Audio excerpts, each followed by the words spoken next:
Quem tem ouvidos, ouça aquilo que o Espírito diz à igreja.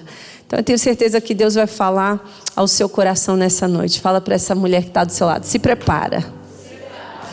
Vocês estão preparadas, minhas irmãs? Amém? Nós estamos em uma série de mensagens sobre as parábolas de Jesus. Nós estamos já na nossa terceira mensagem.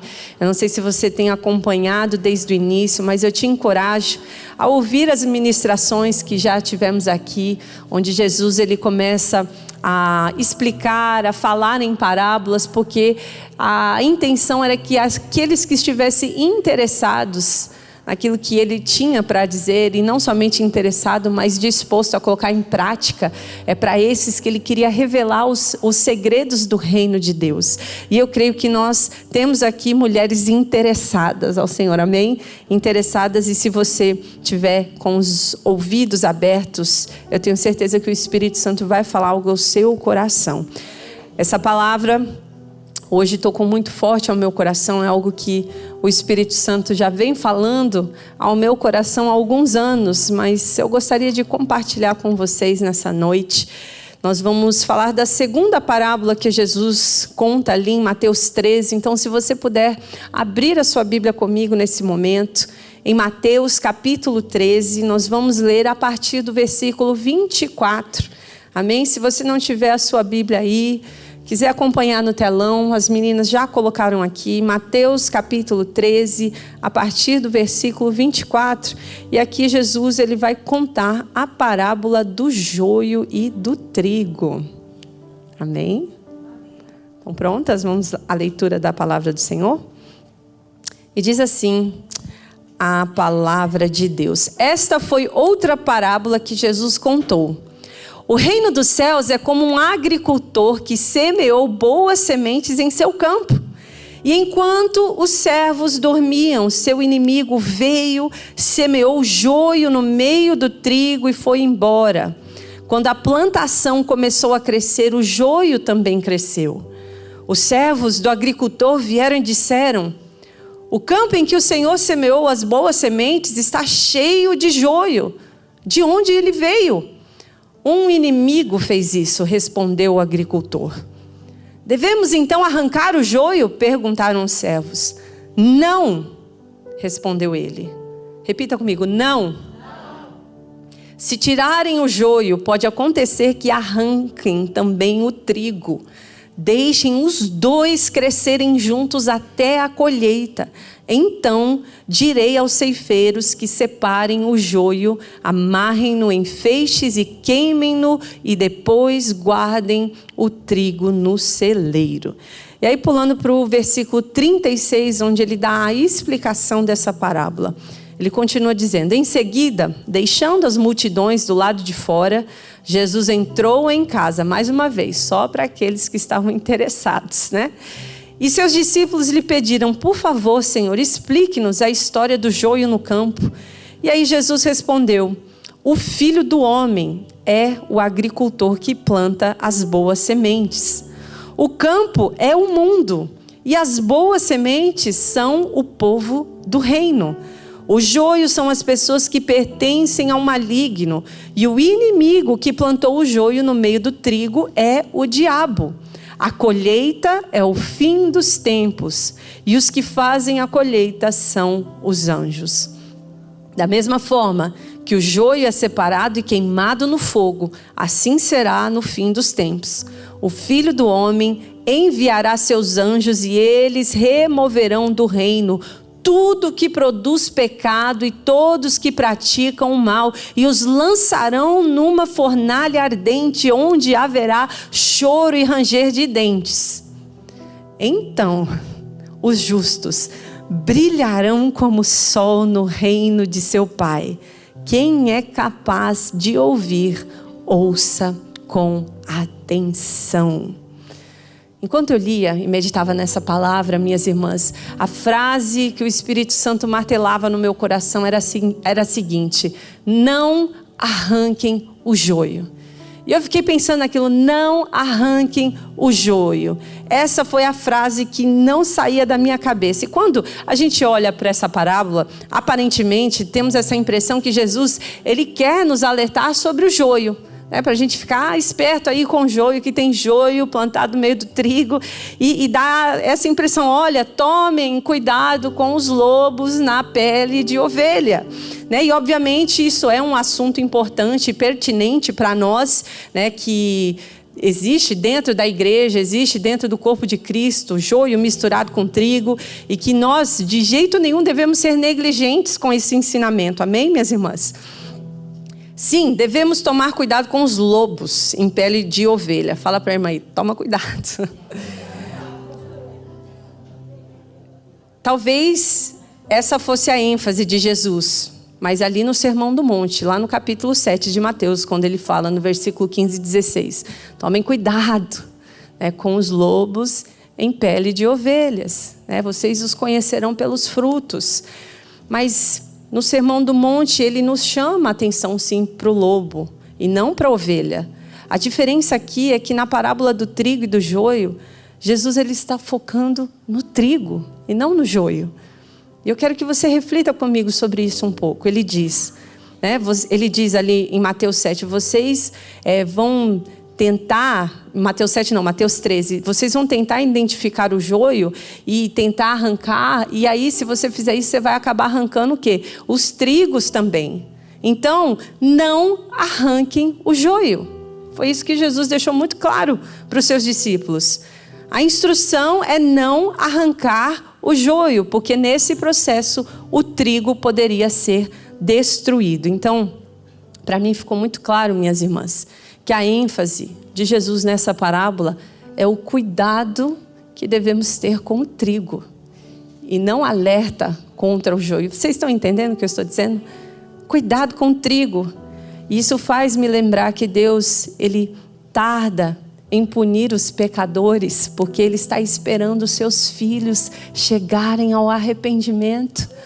Olha só o que diz a segunda carta de Pedro, capítulo 3, versículo 9. Na verdade, o Senhor não demora em cumprir a sua promessa, como pensam alguns. Pelo contrário, Ele é paciente por causa de quem? De vocês. Porque Ele não deseja que ninguém seja destruído, mas que todos se arrependam.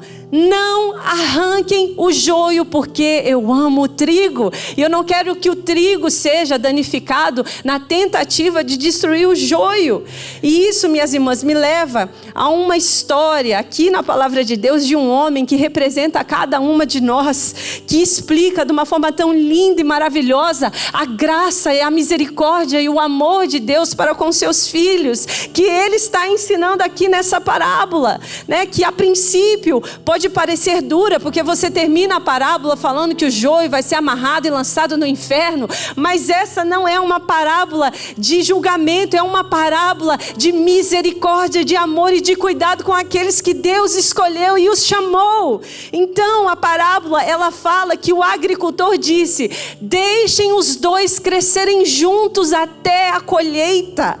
Presta atenção nisso, o tempo do crescimento, do amadurecimento, vai determinar quem é joio e quem é trigo. Esse tempo ele é necessário, indispensável na nossa caminhada. E nesse processo de espera, nesse processo de amadurecimento, existem duas coisas que eu queria meditar e refletir com vocês nesta noite. E a primeira palavra que veio ao meu coração, nesse pensamento de que esse amadurecimento ele leva tempo, é que muitas vezes a gente não está tão pronta quanto a gente pensa que está. O amadurecimento leva tempo, minhas irmãs. As coisas não acontecem de uma noite para o outro dia. Você não está tão pronta quanto você pensa que está. Esse homem que eu mencionei aqui se chama Pedro. Vocês já ouviram falar de Pedro? O apóstolo Pedro, o discípulo Pedro. Dizem que ele era sanguíneo, que ele era cheio de atitude, era reativo, tinha muita emoção, mas talvez pouca maturidade.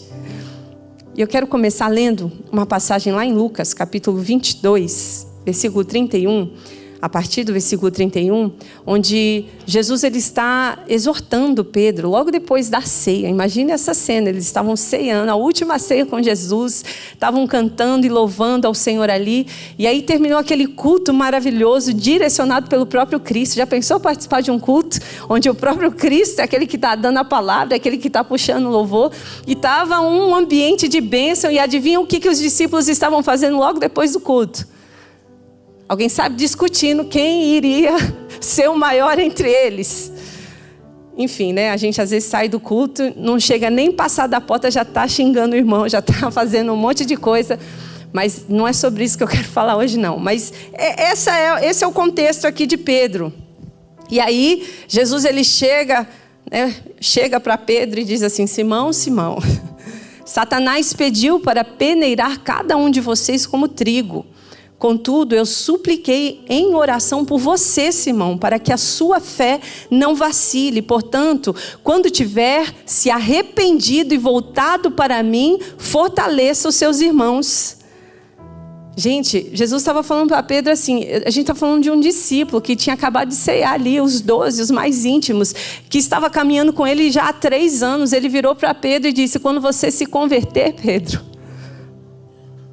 quando você se converter, Pedro, aí sim, as coisas vão começar a acontecer. Quantas vezes a gente está ali caminhando, está frequentando a igreja, está achando que está perto, mas está longe. Se o próprio apóstolo Pedro, discípulo que estava ali lado ao lado a Jesus, demorou mais de 3 anos para realmente se converter e se entregar, quanto mais a nós. Nós não estamos tão prontas quanto nós pensamos que estamos. E aí Pedro, na sua arrogância, na sua prepotência, responde ao Senhor no versículo 33. Pedro disse: Senhor, estou pronto. Estou pronto para ir para a prisão e até morrer pelo Senhor. Olha só, imagina ele enchendo o peito para dizer: eu estou pronto. Será que você está pronto, Pedro? E Jesus ele responde: Pedro, eu vou te dizer uma coisa, Pedro. Hoje, antes que o galo cante, você vai me negar 3 vezes. Você vai negar 3 vezes que me conhece. Pedro estava ali, discutindo com seus irmãos, depois de um culto abençoado, de quem ia ser o maior. Ainda leva uma bronca de Jesus, porque você vê aqui Jesus chamando Pedro. Ele não chamou todo mundo, ele falou: Pedro. Quem deve ter começado essa discussão deve ter sido Pedro. Ali com essas motivações superficiais, egoístas, egocêntricas. E ainda quando confrontado pelo Senhor, ele ainda retruca Jesus, dizendo: não, você está errado, Jesus, eu estou pronto para morrer por ti, eu estou pronto, quando na verdade, ainda naquele dia, Pedro negaria Jesus 3 vezes. Por isso, cuidado quando você for discutir com Jesus, quando Ele te revela algo sobre você e você se nega a acreditar que isso é você. Jesus ele não fala nada do que Ele acha, Jesus ele fala daquilo que Ele sabe, e Ele te conhece melhor do que você mesma. E quando Deus ele abre os nossos olhos para enxergarmos coisas dentro da nossa vida que precisam ser consertadas, a nossa reação não deve ser uma reação de negação. Não, isso aí não é verdade, não, Senhor, eu estou pronta. Não, se submeta aquilo que o Espírito Santo está revelando, porque Deus ele não revela para te julgar, Ele te revela para te reconstruir, restaurar aquilo que precisa ser mudado dentro de você. Ele revela, mesmo que fira o nosso orgulho, se submeta àquilo que Deus está falando sobre você. Só que a gente passa muito tempo tentando achar o erro no outro e se esquece que o principal que precisa ser transformado somos nós. Imagina se todas nós aqui parássemos de tentar consertar o outro e começássemos a colocar o mesmo foco que a gente tem em tentar consertar o outro, em consertar a nós mesmas. Você já pensou como a nossa realidade seria diferente? Você já pensou como se todas as pessoas dentro da tua casa começassem a fazer isso? Como o ambiente mudaria? Como as conversas seriam diferentes? Pedro, ele experimentou o gosto amargo da decepção consigo mesmo, porque mais para frente aí ele vai negar a Jesus, vocês já conhecem a história. E eu sempre me emociono com essa parte que fala que na terceira vez que Pedro fala que não conhecia Jesus, a Bíblia diz que ele olha nos olhos do Senhor naquele momento. E eu fico imaginando o que passou na cabeça de Pedro naquele momento que ele nega pela terceira vez. Ele olha e Jesus está olhando para ele naquele momento como se estivesse dizendo: eu te disse, Pedro, você não está tão pronto quanto você acha que você está. E essa decepção, né, consigo mesmo, e a convicção que Jesus estava certo sobre ele. Em Marcos 14, quando Marcos relata esse mesmo acontecimento que Lucas fala aqui, Pedro, ele é exortado por Cristo, e ali ele acrescenta uma informação, que Pedro, ele não somente nega aquilo que Jesus estava falando sobre ele, mas ele ainda diz que mesmo que todos te abandonem, eu não te abandonarei. Ele ainda se coloca num nível superior do que aqueles que estavam ao seu lado, se colocando num nível superior de fidelidade. Quantas vezes a gente olha para a irmã do lado, de cima para baixo, a gente acha que a nossa vida é mais santa que a vida da outra, e a gente está tão preocupada em olhar o que a outra está fazendo, achando que a nossa vida está uma maravilha, sendo que é exatamente isso que cega os nossos olhos para aquilo que Jesus está tentando nos mostrar. Ficamos preocupadas em tentar achar o joio no meio do trigo e nos esquecemos de reparar se a gente é trigo de verdade. Quanta força existia em Pedro, mas uma força sem maturidade. Quanto mais Pedro se sentia seguro de si mesmo, mais Jesus mostrava o quanto ainda faltava para caminhar e amadurecer. Você nunca é tão fraco quanto quando você acha que é forte.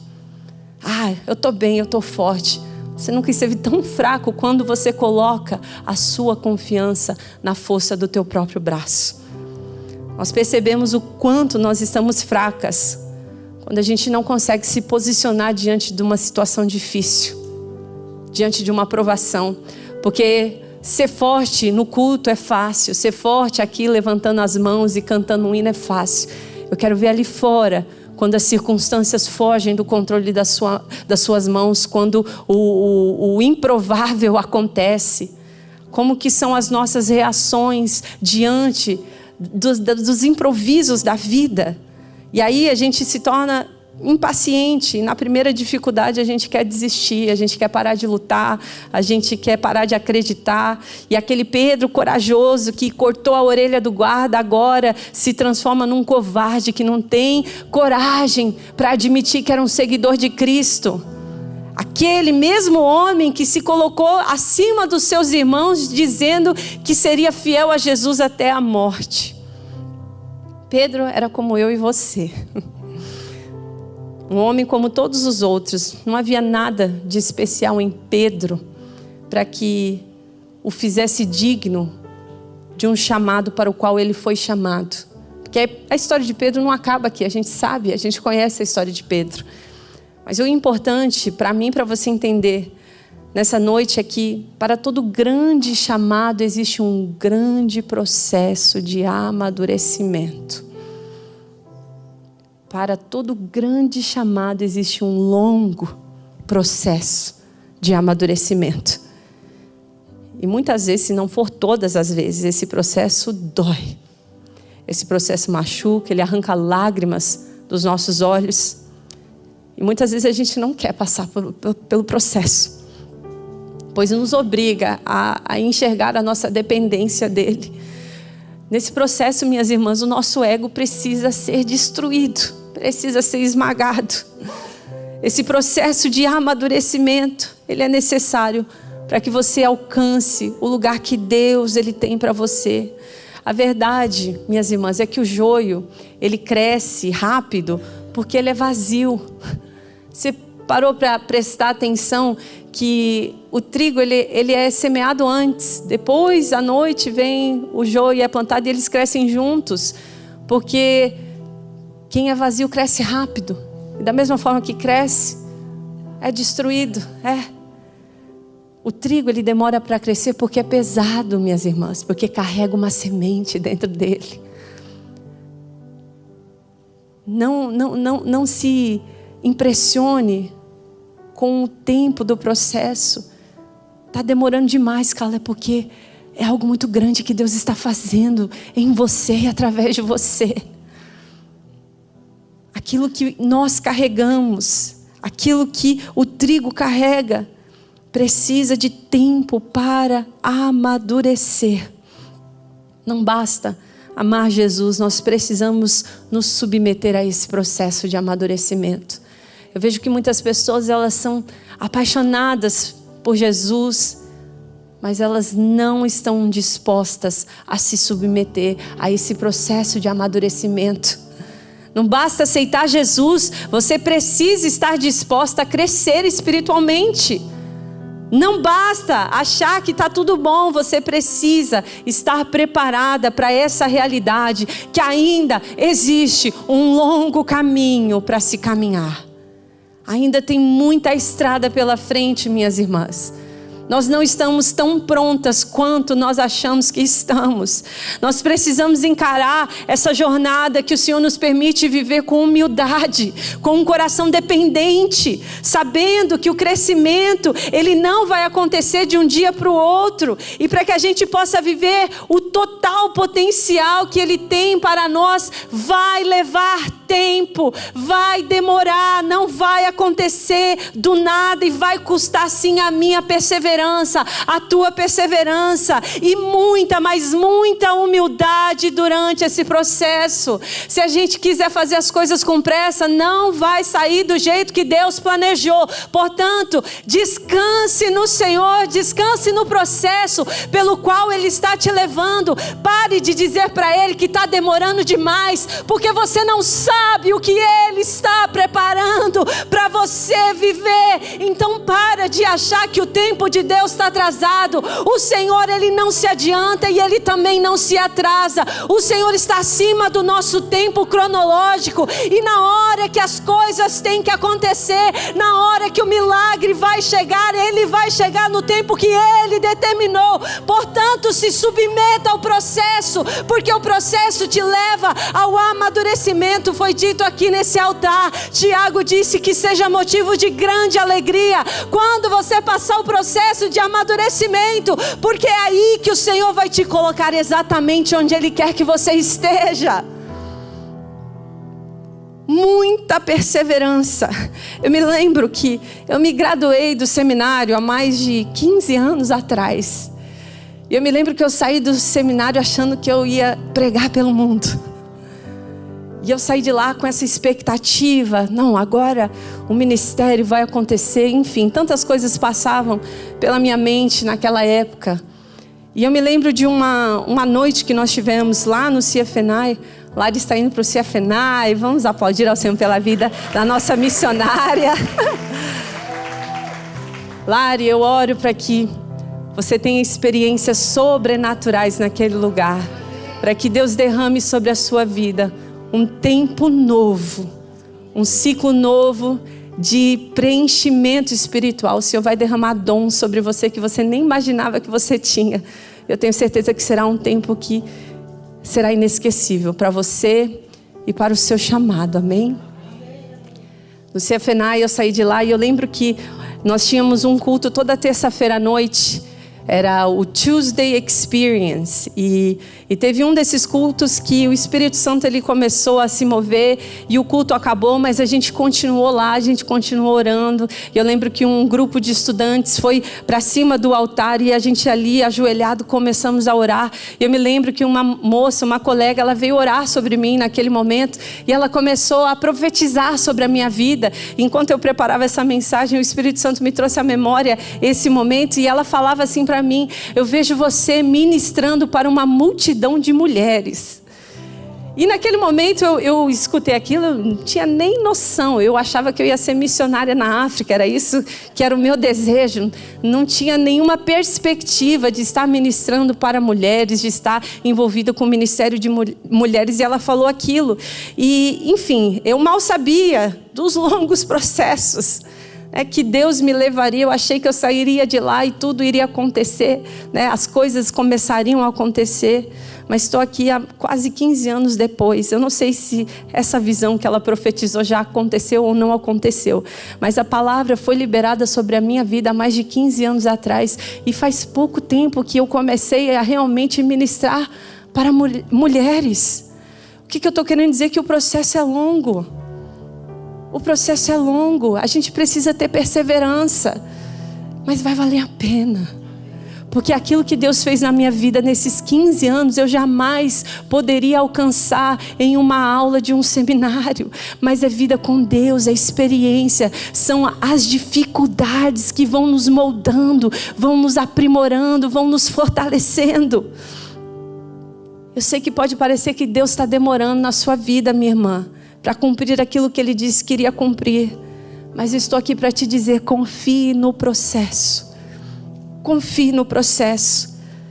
Não desfaleça no processo. É a segunda palavra que eu quero liberar para você.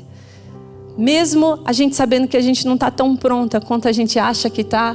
Ok, Carla, eu entendi, eu vou me submeter ao processo, mas tome cuidado para não desfalecer nesse processo, para não perder as suas forças. Pedro, ele foi tão impactado com a decepção consigo mesmo, né, de perceber que ele não estava pronto, né, que ele foi para o outro extremo. Então eu vou abrir mão de tudo, já que não vai acontecer agora, eu não quero mais nada também, vou voltar a ser pescador.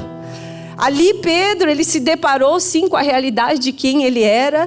Lá em João capítulo 21, do versículo 15 ao 19, ele registra, né, uma conversa que o Cristo ressurreto teve com esse Pedro, que já estava desiludido do seu próprio chamado, né? E eu acho interessante que Jesus, ele manda chamar os discípulos e ele cita o nome de Pedro, porque eu acho que Pedro já estava tão desiludido, né, com o seu próprio chamado, que se Jesus tivesse dito chame os discípulos e alguém falasse para ele, eu não sou mais discípulo, eu não mereço ser chamado de discípulo, mas Jesus faz questão de citar o nome de Pedro, chame os discípulos e Pedro. E ali naquele encontro, ali na praia, né, ele está ali, voltou a ser pescador. Em João 21, no começo desse capítulo, ele fala que eu vou pescar, e não somente ele volta para o lugar que Deus já havia tirado ele leva outros com ele, que aqui diz que os outros disseram, então a gente vai com você. Quando você desiste do seu chamado, não é só a sua vida que está sendo impactada, mas você leva outras pessoas no barco também. Ali no encontro, na beira do mar, em uma refeição, Jesus, ele restaura o coração de Pedro. A gente perde algumas vezes o significado na tradução do português, porque esse diálogo famoso que provavelmente você já ouviu alguém falar, onde Jesus ele pergunta para Pedro, Pedro, tu me amas? E Pedro responde, sim, Senhor, eu te amo, então cuida das minhas ovelhas. Pela segunda vez, Jesus pergunta, Pedro, tu me amas? Pedro, ele responde mais uma vez, sim, Senhor, eu te amo, então cuida das minhas ovelhas. E aí na terceira vez, Jesus pergunta, Pedro, tu me amas? E aí fala que Pedro se entristece, sim, Senhor, tu sabes de todas as coisas. E o que a gente perde na tradução é que nas duas primeiras vezes que Jesus pergunta se Pedro o ama, ele usa uma palavra, ágape, que é um amor sacrificial. Então, quando Jesus está perguntando para Pedro se ele ama a Jesus, ele está falando, você me ama, Pedro, com esse amor sacrificial que você disse que me amava. E Pedro, ele não responde com a mesma palavra, ele responde, não, Senhor, eu te amo, usando a palavra filéu, que não é um amor sacrificial, mas é um gosto muito, mas não sou capaz de entregar minha vida por você. Então o que Jesus estava fazendo naquela conversa, ele estava trazendo à tona aquilo que realmente Pedro era, e por isso que na terceira vez Jesus ele já não usa mais a palavra ágape, e aí ele desce no nível de Pedro, então você gosta de mim, Pedro? E é por isso que ele se entristece, porque ele conseguiu enxergar que ele não estava tão pronto quanto ele achava que estava. achava. Mas Jesus, ele não faz isso com Pedro para envergonhá-lo, ele faz isso para restaurar o seu coração.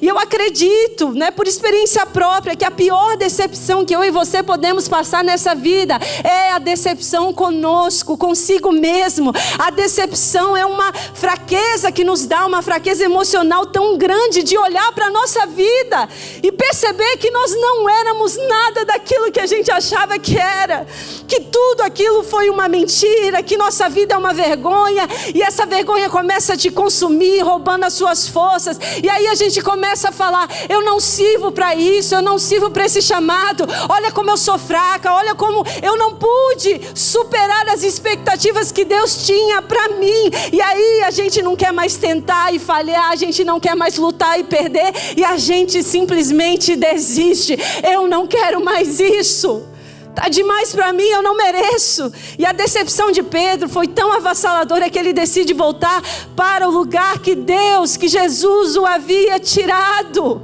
Ele voltou para a velha vida. E quantas vezes, quando nós estamos diante de uma grande decepção, onde a gente tem a certeza de que Deus não vai nos responder, e a gente, ao invés de persistir e continuar crendo, a gente dá um passo para trás e começa a viver da mesma forma que vivíamos antes dele nos ter alcançado. E isso é uma estratégia do inimigo para querer anular aquilo que o Senhor já fez e já falou para você que iria fazer. Não tem coisa pior para um homem de quando ele perde as esperanças consigo mesmo, quando você desiste de você mesma.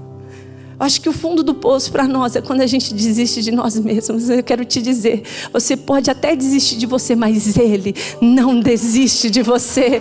Pedro desistiu de si mesmo, mas Jesus não desistiu de Pedro. Jesus foi atrás de Pedro naquela praia, e não é por acaso que esse cenário é criado mais uma vez. O mesmo cenário onde em Lucas capítulo 5, Pedro é chamado pela primeira vez. Ali ele estava no barco novamente, da mesma forma que Jesus o encontrou pela primeira vez. E não é por acaso, minhas irmãs, o que Jesus está querendo nos ensinar aqui é que Ele nos encontra no mesmo lugar quantas vezes for necessário. Se Ele tiver que voltar lá da onde Ele te tirou para te chamar mais uma vez, Ele faz isso. O Senhor, Ele chama Pedro para perto de uma fogueira, o mesmo cenário onde Pedro negou, onde o seu coração foi triturado pela decepção consigo mesmo, e do lado daquela fogueira, nesse mesmo cenário onde Pedro covardemente negou a Jesus, foi nessa fogueira que Jesus mostra para Pedro que na sua fraqueza o amor de Cristo superabundou. Jesus, Ele te encontra na sua fraqueza, mulher. Ele não se impressiona com a tua dificuldade. Se for necessário, Ele vai te buscar no meio da lama, mas Ele te busca. Nós sabemos a história do profeta Oséias, que foi dentro lá do prostíbulo resgatar a sua esposa Gomer, que se entregou nos braços de outro homem. E isso é uma ilustração do amor de Deus por mim e por você. Ele desceu do seu trono de glória, Ele se fez homem e entrou nesse mundo corrompido para te buscar, para te restaurar. Naquela praia, naquela fogueira, naquele cenário, Jesus, Ele repete por 3 vezes a mesma frase, para mostrar para Pedro que pelas 3 vezes que ele recusou o seu chamado, Jesus chama de novo.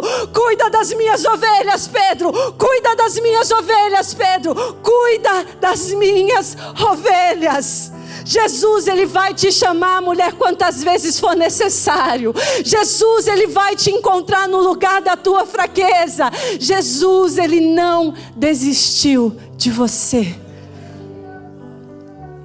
Quantas pessoas nós vemos desistindo por falharem.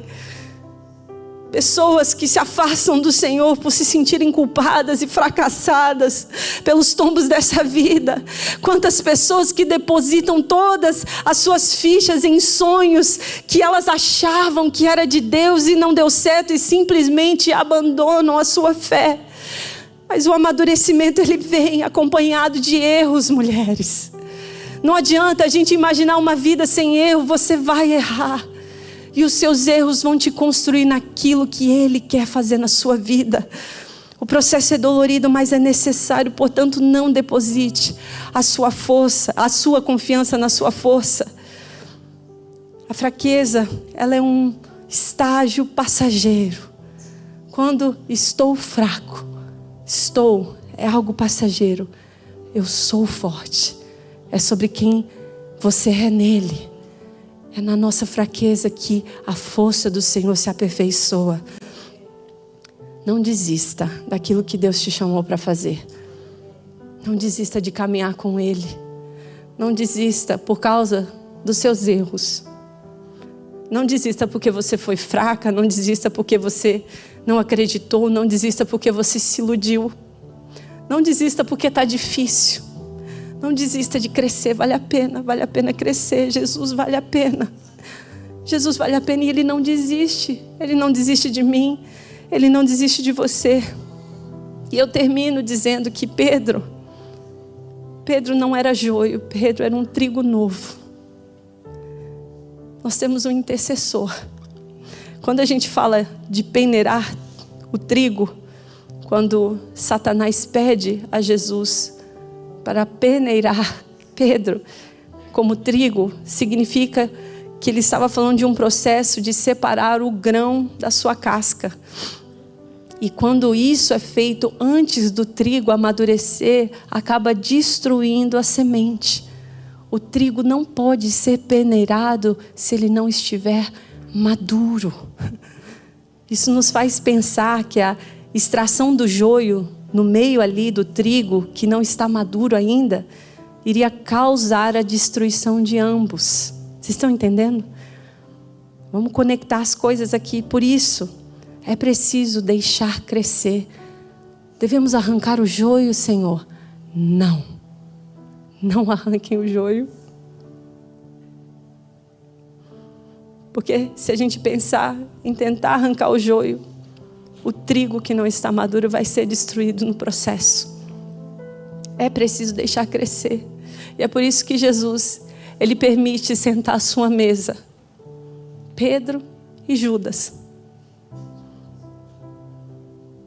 Trigo novo e joio.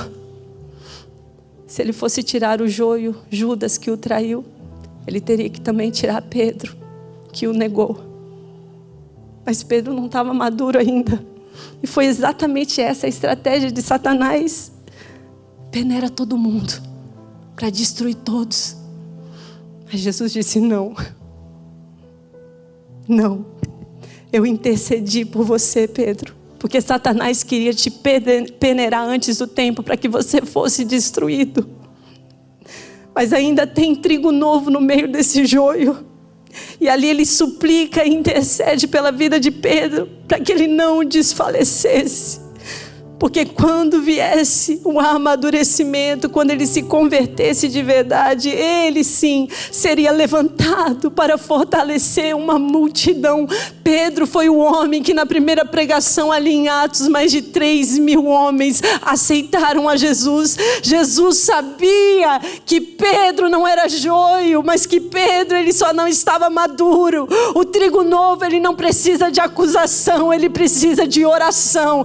Ele não precisa de pessoas apontar o dedo na cara dele para dizer que ele não é. Ele precisa que pessoas se levantem para interceder para que ele não desfaleça no processo. E talvez você olhe para a sua vida e você se considere: eu estou parecendo mais joio do que trigo. E o Senhor manda te dizer: você não é joio, você só não está maduro ainda. Mas eu sei, porque eu te conheço. E eu sei, Pedro, aonde você vai chegar. Em João capítulo 21, Jesus, depois de restaurar o chamado de Pedro, ele fala: Pedro, você era jovem antes, você não sabia direito como fazer as coisas, mas eu não desisti de você, porque eu sabia que você era trigo novo, porque eu sabia que chegaria o tempo da maturidade e que você sim entregaria a sua vida por mim. E aqui Jesus se referia ao tipo de morte que Pedro iria sofrer. E a gente sabe, de acordo com a história da igreja, de que Pedro, ele morre crucificado por amor ao seu Cristo. E na hora que ele vai ser crucificado, ele fala: não me crucifiquem como meu Senhor, me coloquem de ponta cabeça, porque eu não sou merecedor de morrer como ele morreu. Aquele mesmo Pedro que foi covarde, que desistiu de si mesmo, ele se levantou como um dos maiores apóstolos de toda a história do cristianismo, porque Jesus não desistiu, porque Jesus sabia que ele não era joio, ele era apenas um trigo novo. Ele confiou em Pedro mesmo quando Pedro não confiava mais em si. E eu quero liberar essa palavra sobre cada uma de vocês. O Senhor, ele confia em você, mesmo que você não tenha força para confiar em você mesmo. O Senhor, ele se levanta como teu intercessor com gemidos inexprimíveis quando você não sabe o que pedir. Ele se levanta e ele intercede pela sua vida. Satanás tem pedido a sua vida, mas Jesus, ele está dizendo: esse não, essa não, ela é minha, e eu sei que ela vai chegar aonde eu quero que ela chegue. Então, se você se sente fraca, se você se sente derrotada hoje, essa palavra é para você. O Senhor não desistiu. O Senhor não desistiu da história que ele escreveu para a sua vida. O Senhor não desistiu. Deixa que cresçam, deixa que amadureçam, deixa crescer. Não arranque o joio, porque o trigo é precioso demais. O trigo são as minhas filhas, o trigo são as escolhidas. Talvez elas não estão ainda aonde eu quero que elas estejam, mas eu consigo ver. Ele conhece o teu futuro, ele sabe aonde você vai chegar. Fique de pé nesta hora. Ele sabe aonde você vai chegar, e é por isso que ele não desiste de você. É por isso que ele te trouxe aqui essa noite, para mais uma vez te lembrar que mesmo que você olhe para si e talvez você não se sinta capacitada para esse chamado, Carla, é difícil demais para mim. Eu não tenho estrutura emocional, eu não tenho estrutura espiritual. Esse chamado é maior. Ore cantar. Carla, está difícil de acreditar que as promessas vão se cumprir. Está tão distante, esse processo está tão longo. Ore cantar. O Senhor está te moldando, o Senhor está te preparando. Ore cantar. Carla, eu não sei o que fazer. Apenas confie naquele que te chamou. Quantas vezes nós pensamos em desistir das promessas que o Senhor tem colocado diante de nós, porque nos sentimos fracas, incapazes. Mas da mesma forma Pedro também. Pedro, ele estava num processo de amadurecimento. Pedro, ele se decepciona consigo mesmo. Mas Pedro, ele foi alcançado por um amor que vai além das suas forças. Oh Espírito Santo, Espírito Santo, eu oro nesta noite, ó Pai, pelas mulheres que estão aqui presentes, ó Deus. Não é por acaso